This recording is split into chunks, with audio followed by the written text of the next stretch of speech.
Hi, writers. Mrs. Damazi here with another top-notch teaching lesson. This is lesson 8 of personal narrative writing.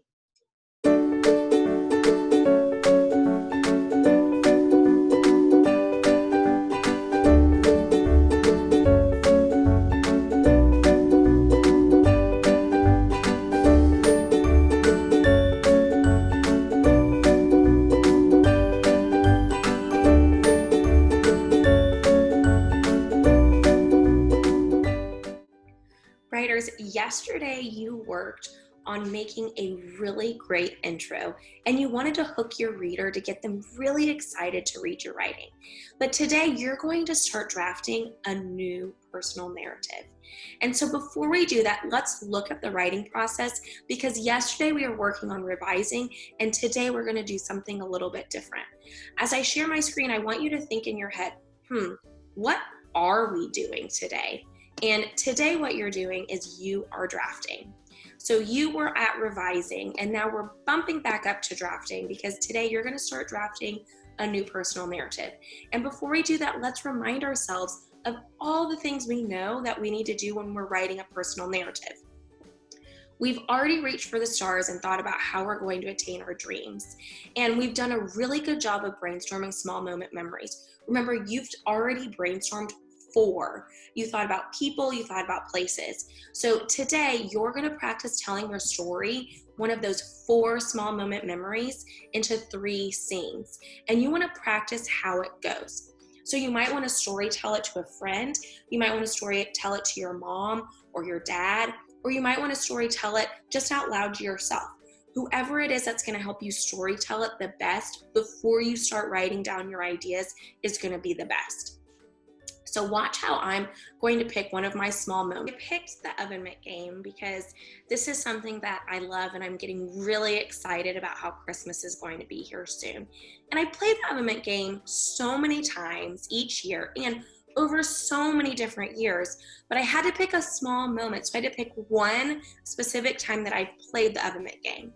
And then when I thought of that small specific moment, I thought of the 3 parts or the 3 scenes that I want to write about. So I said, we were playing the oven mitt game. Danny kept almost winning, and then he finally won, but it was the Grinch. So I'm going to practice storytelling to you and to myself about those 3 scenes. So we were playing the oven mitt game. We were in a circle. We had the 2 dice. We had the oven mitts. We had lots of presents that were wrapped and they were really hard to get to, and the first person started trying to roll a double, and we kept playing and it kept going around the circle and it kept getting to the person right before Danny, and Danny would almost win, or he would have it and almost get it open, but then the next person would roll a double, and so he kept not winning and he was so upset and he kept saying, oh, this is such a bummer, I keep almost winning. And then he finally was able to open the present and he was so excited and you could see the joy on his face, but it was the Grinch. And so he didn't even win a prize, he won the Grinch picture.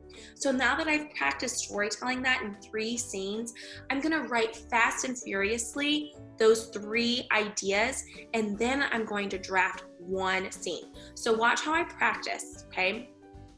Here are the 3 things I want to write about in that first scene. We are standing all around Kama's dining table. Sarah started with the dice and Bobby with the mitt. We were all excited, right? So I practiced storytelling, and now those are the 3 things that I want to add in there. Then in the next scene, I'm going to talk about how Danny almost won. So he lost the first time when Michael rolled a double. Then he lost again when Teddy unwrapped it before he could roll. And then I wrote, I want to write about how he was frustrated. And then in the third scene, I want to write about how he finally won. And so he kept saying 3rd time's the charm when he was getting so close to winning. And he kept getting closer and closer and closer. And then he unwrapped and it was the Grinch. Hilarious. Okay, so then I said, okay, I'm going to write and I'm going to draft fast and furiously this first scene. But we know, because the last time we worked on hooking our reader.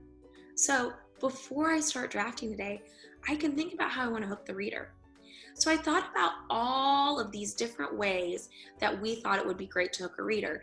And so I've tried them out. And so I have for dialogue, who has the oven mitt? Sarah asked. I could start as that. Or clatter, rattle, the dice hit the table. Or a question, do you play holiday games with your family? Or action, Bobby was attempting to rip the package apart with the huge red and green oven mitt on his hand. Or a flashback, I will never forget the year we played the oven mitt game and Danny kept almost winning. All of those are great, and I like all of those. But I think the one that I like the best is the onomatopoeia, the sound. It really makes you want to know why there are dice hitting the table. So I used that when I started drafting, and I used that to hook my reader. And then I thought about all those things that I added when I wrote my notes and when I practiced storytelling, and then I wrote fast and furiously. I wasn't worried about spelling. I wasn't worried about punctuation. I wasn't worried about the perfect sentence. I just got all of my ideas out. So read with me as I read out loud how I drafted my first scene. Clatter, rattle, the dice hit the table. We were all standing around my Aunt Kim's dining room table on Christmas Eve. We were playing the oven mitt game like we do every year. My sister Sarah started with the dice, and my cousin Bobby started with the present and oven mitts. The point of the game is to try to unwrap the present while wearing oven mitts before the person beside you rolls a double. There were 10 of us anxiously awaiting our turn to unwrap the gift and win what was inside. Okay, friends, today what you're going to do when you're writing is you're going to remember that great writers know that before they draft, they have to practice how their story goes. So practice storytelling before you even write down all the parts that you're putting in those scenes. You also know from last time that you want to try on new leads. You already know how to do that. So you don't have to go back and do that after you draft. You can do that before you start today. So number 1, practice telling your next narrative out loud. Try on 3 new leads, and then draft your first scene fast and furiously. You might need sticky notes or scrap paper because you might want to try on different leads before you start writing. Okay, writers, have so much fun beginning and drafting this next personal narrative. I can't wait for you to have fun storytelling and then drafting fast and furiously. See you next time.